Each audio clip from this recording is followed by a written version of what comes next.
acumitswe na mugenzi we. Ivyo vyabereye muri zone Shombo intara ya Muramvya. Abajejwe intwaro bakaba basaba abanyagihugu kugavanura n'ingendo yo kwihanira. Imyidogo ni myinshi kuri bamwe mu bakozi bo mwishirahamwe Sodeko birukanywe kuva mu kwezi kwa 12 umwaka uheze bagasaba gutekererwa.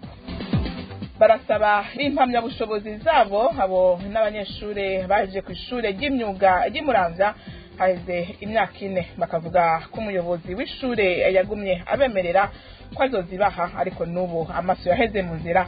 Mukanya inkuru imwe mu kwayo tanga ikaze.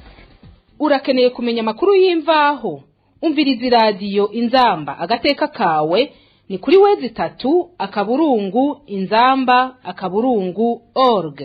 Ndasubiye kubaha mwiriwe hano makuru tuyahere mu bijanye n'umutekano muke aho mwijoro ryo kuri uyu wa gatanu mukakaro umuntu umwe yaraye yishwe acumiswe n'umwe mu bo bari kumwe mu kabare uwundi arakomereka. Byabereye muri zone Shombo yo muri commune n'intara ya Muramvya.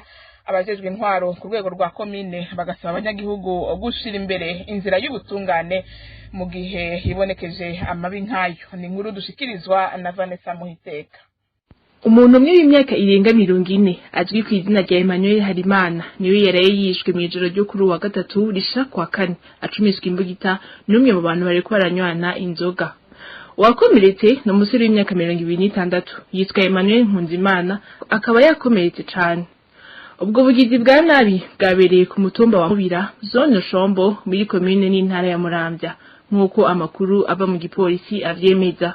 Ayo makuru abandanya amenyesha ko mu gihe uwo mugwi w'abo bantu bariko barataha bavuye mu kabari hadutse amatati hagati yabo. Umwe muri bo acagandagura Harimana amucumise imbugita yongera komeretsa Nkunzimana. Igipolisi ariko kikaba kitaramenyesha intandaro y'ayo matati. Abantu bashika 8 bikekwa kugira uruhara muri ubwo bugizi bwa nabi bakaba bamaze guhagarikwa kumvo z'amatohoza nkuko isoko ryacu ribandanye ribimenyesha. Urusaniri wa commune Muramvya Esperance Nduwayezu yishikiye aho habereye ibara akaba yasavye imiryango yabo bagiriwe nabi kutihora ahubwo ngo barindire igikorwa c'ubutungane. Umukenyezi umwe wo ku mutumba Rwamabuye zone Muhweza muri commune Rutovu intara ya Bururi yarafashwe n'igipolisi ku munsi wa kabiri. Amakuru abaho mu Rutovu avuga ko yagirizwa kugira uruhara mu igandagurwa ry'umukenyezi yatowe ikiziga kwa gatandatu awindwi heze. Ni nkuru tubaza Jacob Sibomana. Uwo yahagaritswe azwi ku izina rya Godlive niyo nkuru yafashwe hafi nk'igihe cy'isaha 12 z'umugoroba wo kuri uwa kabiri. Amakuru ava muri commune Rutovu intara ya Bururi avuga ko uwo mukenyezi yikekwa kugira uruhara mu igandagurwa ry'umukenyezi yishwe mu ijoro ryo ku munsi wa gatandatu. Sylvain Nizo nkizo ku mutumba Rwamabuye yatowe ikiziga mu gitara c'ibiti by'imikaratusi ya Muhweza n'umutumba wa Rwamabuye. Akaba yari yanyurujwe mu nyuma atogwa yaciwe umutwe. Amakuru ava mu banyagihugu avuga ko uwo mukenyezi yahagaritswe ku munsi wa kabiri yarafitanye imigenderanire n'umugabo w'uwo mukenyezi gushika mbere naho bashurashura. Nino kuri ayo makuru igipolisi cakoreye ko kugira kimuhagarike akaba yaciye ajanwa gupfungirwa mu gasho kari ku mugwa mukuru wa commune Rutovu. Godelive niyo nkuru agize gatatu ahagaritswe mu bikekwa ku rupfu rw'uwo mukenyezi asanze mu gasho k'inyamiramabi abandi bagabo babiri bari bamaze guhagarika. Abunguruza abantu ku mapikipiki mu ntara ya Muyinga mu buraruko bw'igihugu baradoma ku rutoki n'igipolisi ko ari bo batuma amasanganya agwira mu ibarabara. Abantu 10 ngo nibo bagize isanganya bariko barunguruzwa n'amapikipiki, muri bo babiri bakaba baritavye Imana, bane nabo barakomereka mu kiringo c'ukwezi kumwe gusa kwa Mukakaro nkuko amakuru dukora mu gipolisi abishikiriza. Ni inkuru duhabwa na mugenzi wacu Blaise Nijimbere. Amakuru dukura ngaye mu gipolisi Muyinga atumisha ko ayo masanganya aturuka hanini ku muvuduko munini no gupakira abantu barenze umwe. Ayo makuru atubwira kandi ko hari aho usanga bamwe batwara abantu 3 canke 4. Iyindi mvo ituma bene ayo masanganya aba menshi n'ubumenyi buke bujanye no gutwara ipikipiki, mbere benshi muri bo akaba atanurusha baba bafise bwo kugendesha ipikipiki. Urongoye igipolisi mu ntara ya Muyinga Opération Jerome Ntibogora mu itangazo yasohoye ku munsi wa mbere akaba yihanikiriza abagendesha amapikipiki kudasubira gutwara umuntu arenze umwe, kugira inkofera zibiri zikingira impanuka bita casque, impusha zo kugendesha ipikipiki, kandi ko atapikipiki yosubira kuja mu ibarabara itagira imparati canke urupapuro rwerekana gutekaniriza impanuka. Uyarongoye igipolisi Muyinga akavuga kandi ko uzorenga kuri izo ngingo azotangishwa ihadabu nayo ipikipiki yiwe igahagarikwa ukwezi kose.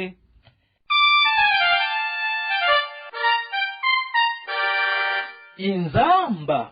Amakuru twabateguriye arabandanya n'ubu ngo nagashavu ku banyeshure bahejeje ku ishure ry'imyuga CFP Muramvya bagiriza umuyobozi waryo ko azoteba agatanga impapuro z'umutsindo zimaze imyaka 4 zitaronswa abahejeje indwi 3 ziraheze ariko nta kirakorwa. Ivyo bigatuma abo banyeshure bagira agashavu. N'inkuru ya Delisia Kamikazi. Imisi akigenda mu nzira ni myinshi kandi twararushe no kuri abahoze abanyeshuri b'ikigo c'abigenga cigisha imyuga CFP Muramvya bariko berekana akabaro bafise abo nabo n'abahejeje igice ca kabiri mu gisata c'ubuhinga bwo gutuma tumanako amakuru mu myaka 4 y'ishure iheze. Ico batumva ni igituma umuyobozi w'ishure adasinyisha impapuro zabo z'umutsindo ngo azibahe. Ntiyahengeshanije kwemera ko agira zibahe ariko n'ubu amaso yaheze mu nzira nk'uko abanyeshuri babivuga. Bisango zose yaduhaye hanyuma yigeze aduha impamyabushobozi yacu mu kwezi guheze yari yigeze yuko tugiye kuzironka mwarabyumvise ariko nta nyinshi twigeze turonka. Ntibarota baheba gusaba impamyabushobozi zabo basaba ahubwo abategetsi b'igihugu kubafasha kuronka ivyo bafitiye uburenganzira. Turasabye dushimitse leta tusabira impamyabushobozi zacu kuko twebwe twarasabye twarananiwe ubona ko twihebuye tutakironka icyo twakoreye. Byumvikana ko promosiyo zine zose zoheza atanumwe afise icemeza yuko ahejeje amashuri yiwe yarangije neza. Twarondeye umuyobozi wa CFP Muramvya atwishura ko azokwishura ibibazo vyacu kuwa kabiri uza. Tukabibutsa ko itariki 11 y'ukwezi kw'indwi uyu mwaka yari yabwiye Radio Inzamba ko iyo ndwi nyene agiye gutuma ko abanyeshure bagaheza ico kibazo. Delisia Kamikazi arakenuye. Nari nabibabwiye mu ntango yano makuru abakozi 19 bakoresha hamwe Sodeko bari mwibarabara kuva mu kwezi kwa 12 kumwaka uheze. Abo bakozi bavuga ko ingingo yo gutangura kubagabanya no kubafata nabi byatangiye mu mwaka w'ibihumbi 2012 kuva aho leta ifatiye ingingo yo kugurisha iryo shirahamwe aho ryahavuye rinahindura n'izina rikitwa Budeka kubera bari bashizemwo n'imitahe yabo. Barasaba ku ugisubizwa no gutekererwa bikurikije amategeko. N'inkuru ya Beni Axel Kana. Abo bakozi uko ari 19 bavuga ko batanguye kugira ingorane kuva ishirahamwe Sodeko rigurishirijwe rigahindura izina rikitwa Budeka mu mwaka wa 2012. Bahavuye birukanwa mu kazi burundu kuko kuva mu kwezi kwa 12 k'umwaka uheze batasubiye ku mirimo yabo. Ubukene mu miryango ngo buzura inzara. Mu 2012 leta yagurishije Sodeko imaze kuyigurisha ikihinduka yitwa Budeka. Twebwe rero tumaze guheza gusinya kontra twaramenyeshejwe ko dufite uburenganzira bwo gusinya bwo kugura 20% ya sosiyete. Tumaze kuyisinya rero bene sosiyete batangiye kudufata nabi.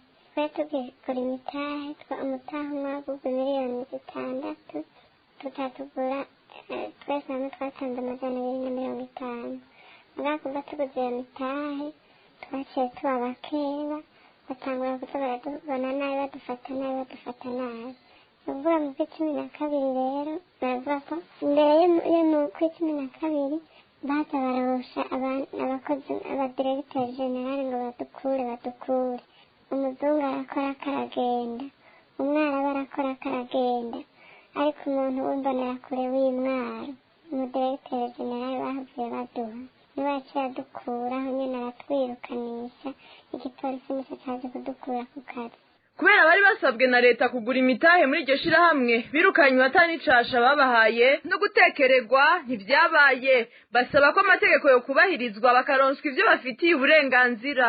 Ya mitahe twatanga ntayo bigeze baharura mw'ikete, ntibigeze batubwiye ko bagabanije abakozi birukana abashika 19. Twese hamwe turi 19 twatashe. Ubu rero turi mw'ibarabara ntitubwira dukira nayo tumira.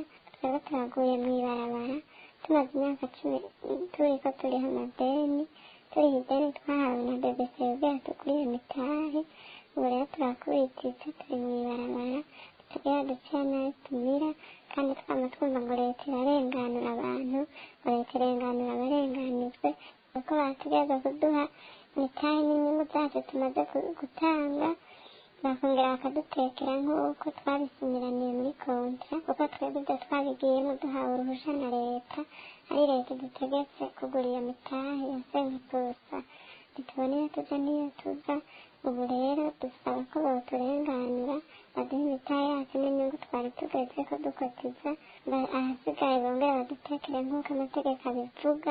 Mu gihe rero umukuru w'igihugu aguma avuga ko abakoresha babwirizwa gufata neza abakozi babo, abo bakozi bakuwe basaba umukuru w'igihugu kugira icyo afashije kugira ngo baronswe udufaranga twabo.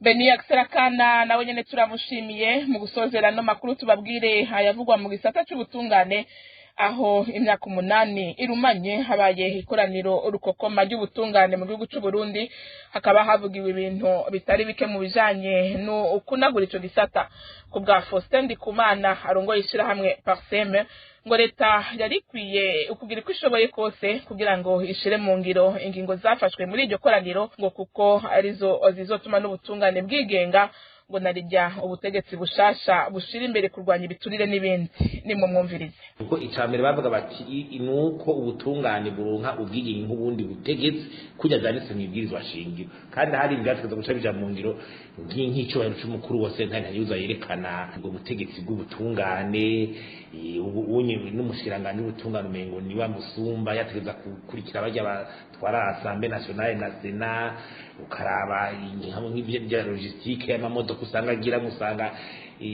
n'abandi bategetsi bose bari hejuru yiwe kandi ategeza ko ari umuntu afise manda no kuvuga yari nk'imyaka 10 arakora ukaza atawe umuvogera nayo ubunye bashobora kumukura umwanya wari wo wose hariho ibi byuko bya hategeza ku rwego rukuru rw'ubutungane hote cour de justice warubigera rujaho bagahakurusitire mu buryo bukwiye bwo gukora akazi n'abamagisa baje bakaba abantu bawunyoye baciye ubwenge bafite experience niko guha agaciro ubwo rwego n'ijya conseil supérieur de la magistrature bavuga ko hujamwo benshi mu batowe n'abandi bacamanza bene wabo kugira bagabanye ingene abo mu ntwaro pouvoir zitifaza barivanga mu bijanye n'ubutungane ivyo rero mu bibonye urabona yuko aho hantu nihashikwa ko ngira abantu barakora ko bagashye n'ibijanye na chaîne pénale gupfungira abantu gusa urabona amapizo ubunyi barashaka kugira ikigongwe abapfunga ukazobona amapizo arasubiye arugara kubera iki gupfungwa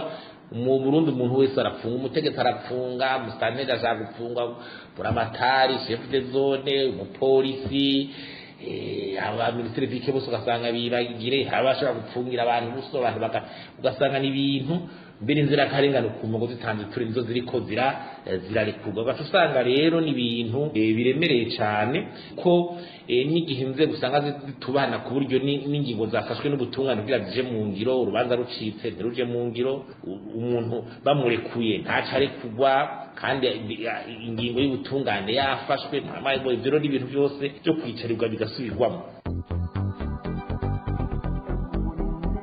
Nino ngaha duciye dusozera no makuru yacu yo kuri uyu wa kane dushimire mwebwe mwese mwaduteze abiri dushimire n'abagenzi bacu dufashije kuyatororokanya mugire umunsi mwiza naho ubutaha.